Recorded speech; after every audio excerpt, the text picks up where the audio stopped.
Hey, I'm John Cannell, and today on Preppy Kitchen we're making a silky smooth ermine frosting. So let's get started. This frosting is actually cooked, so grab a pan and we're gonna add 2 cups or 400 grams of granulated sugar in to give it a start. Ermine frosting is the original frosting for red velvet. It comes from the 1800s. It's been really popular, 1, because it's delicious, smooth and creamy, but 2, it uses less expensive ingredients. So especially during the Depression, this was a really popular frosting for cakes. We also want 2/3 of a cup or 80 grams of all-purpose flour. Grab a whisk, scale's done, and give this a really good mix. If you don't mix this well right now, the flour could form some clumps, which could be problematic. It's called ermine frosting because it's as smooth as ermine fur, which is a smooth fur. Ermine fur is what you see on like kings and queens and like cartoons. It's like white with the little black tails on it, little black dots. 2 cups of whole milk. We're gonna whisk this in. This recipe, by the way, is so long overdue. It's been basically since I started putting YouTube videos up, I've had requests for ermine frosting. So I'm sorry it's taken this long. It's a totally classic and delicious one, and it's finally going up on the channel. Let me know if you have any other frostings or cakes or whatever else you'd like to see on the channel. All right. This goes on to medium-high heat right now. We're gonna bring this to a simmer. While this is overheat, you are gonna be whisking constantly, and if you have one at home, a narrow whisk is the best because it'll really get into the corner of your pan. By the way, if you like my videos, hit that subscribe button. There's 2 new recipes and shorts every single week. Whisk, whisk, whisk. Start at the center, move out, and then go back to the center. And just keep it moving. You do not want anything to scald or burn because that won't be creamy, that won't be smooth, that'll be chunky. Try not to lose patience with this and walk away. Nothing is gonna happen until you get to that 6 or 8 minute mark, and then it'll start simmering. Once it starts simmering, immediately reduce heat to medium-low, but keep stirring. My mixture just came to a simmer. I reduced heat to medium-low, and now I'm gonna keep whisking for a minute or 2 until it thickens into a pudding-like consistency. Take a look, it's totally thickening up. I whisked this for 2 minutes. I am taking it off heat right now, and we're gonna transfer this into a glass bowl so it can cool down. So as you can see, the flour really did its job, and now I have what's basically a milk pudding, unflavored milk pudding. Thick but silky. Okay. Right now we're gonna transfer this into the bowl and then let it cool to room temperature. Depending on the ambient temperature, it'll be about 3 hours to cool to room temp. But you could make this a day in advance and keep it in the fridge. Just leave it out on the counter before you use it so it comes up to room temperature. It can't be that cold. Grab a piece of parchment, place it right on top, and press it down.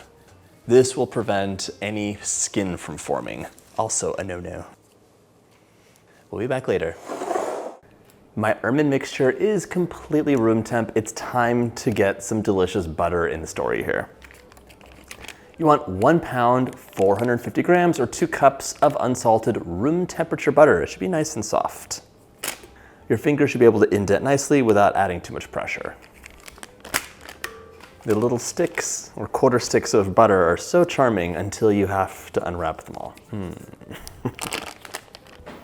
Several hours later. Half a teaspoon of salt. Pop your paddle attachment on and cream it up. Beat this on medium speed for about 2 minutes until it is smooth, creamy, and beautiful. My butter looks gorgeous.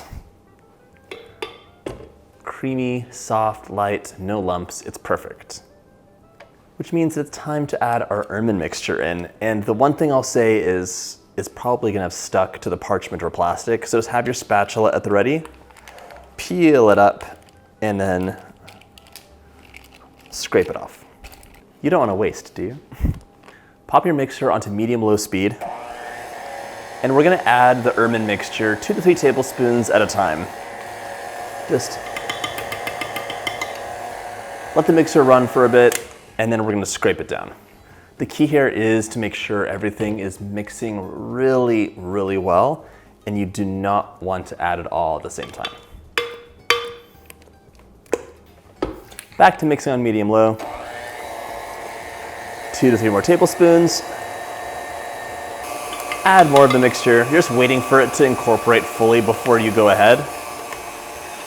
And you're gonna repeat this until you're all done, scraping down every once in a while to make sure that the mixture is completely homogeneous. I'm adding the last batch in right now. Okay. Everything's incorporated. Now it's time to add 2 teaspoons of vanilla for flavor. Increase the speed of your mixer to medium. And you're gonna let this mix for 1 minute. The texture will change, it'll be fluffy and beautiful. After a minute, it's like a frosting cloud. What's funny is it has a similar vibe to Swiss or Italian buttercream. This is a great frosting to make if you want something that's not too sweet, super creamy, and really easy to make. So if American buttercream isn't your favorite because of the consistency or the sweetness level, this is it. It has a similar vibe to French, Italian, and Swiss buttercreams, which are super creamy and not too sweet, but this is so much easier to make. Even though I love those, this is like the simplest recipe. It's delicious.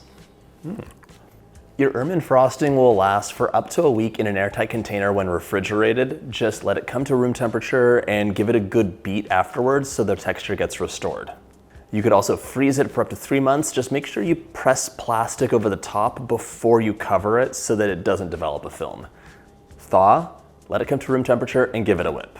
Use this for cupcakes, cakes, whoopie pies, or eat it by the spoonful. There's something so pleasant about it. It has a lovely way of dissolving in your mouth, and it's just perfectly sweet and creamy. I hope you get a chance to make this delicious recipe, and if you like my videos, hit that subscribe button and check out my frosting playlist.